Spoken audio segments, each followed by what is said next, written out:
Hello everyone, welcome to Analog IAS. Today we are going to discuss about resolutions of Parliament. The members of Parliament can move resolutions to draw the attention of a House or a government to the matters of general public interest.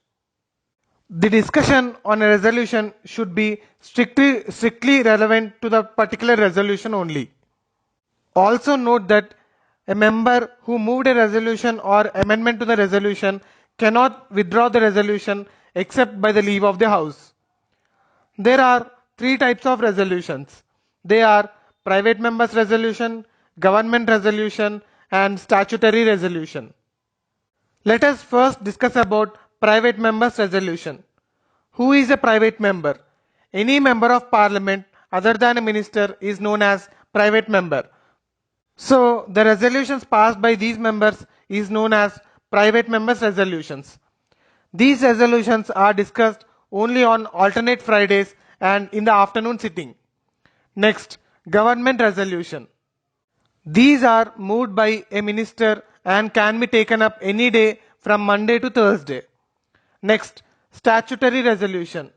This can be moved either by a private member or by a minister. It is always tabled in pursuance of a provision in the Constitution or an Act of Parliament. Now let us see the difference between resolutions and motions. We know that motions are classified into three types: substantive motion, substitute motion, and subsidiary motion. Substantive motion is a self-contained independent proposal dealing with a very important matter. All the resolutions come into the category of this substantive motion. But all the motions need not necessarily be substantive. They can be substitute or subsidiary motions.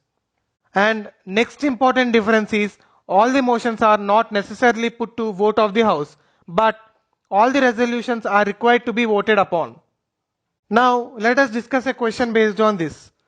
Consider the following statements with regard to resolutions and motions of Parliament. Statement number 1. Every resolution is a particular type of motion, whereas all the motions are not necessarily substantive.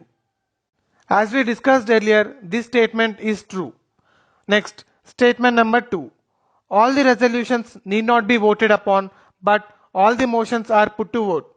This statement is false because the condition is reverse. That is, all the resolutions must be voted upon, and all motions are not necessarily put to vote. So the answer is A, one only. Thank you.